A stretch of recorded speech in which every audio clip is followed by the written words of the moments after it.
I'm Cassandra Clare. I'm the author of the Mortal Instruments trilogy, City of Bones, City of Ashes, and City of Glass, all of which have been produced as audiobooks by Simon & Schuster Audio. I think that when you are listening to an audiobook, it is a very basic storytelling experience. I mean, all of our fiction comes out of an oral tradition of storytelling, and so I feel like you're very much drawn into that feeling that you probably haven't had since you were a little kid and somebody was reading you a story. I think that it's an absolutely great way to interact with a book, especially if you're driving or you commute back and forth. You can just sort of queue up the audiobook and you can listen to it while you're in transit. It's a great way to sort of enter the story world.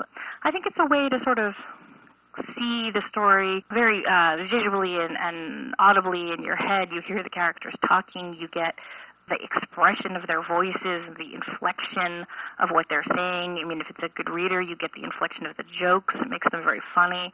I think it's a sort of a theatrical experience.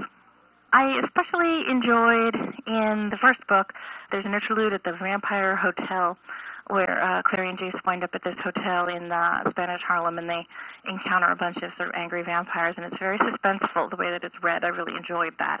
And in the second book, I thought that there was a different reader. We had Natalie Moore for the second book and Ari Grainer for the first book, and I thought that in the second book, Natalie Moore did a great job with the funny lines. She made them very humorous. I especially liked her readings of Simon's lines.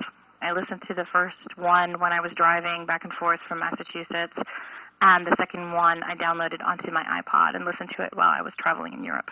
First, it's very weird feeling to hear your own words sort of read back to you.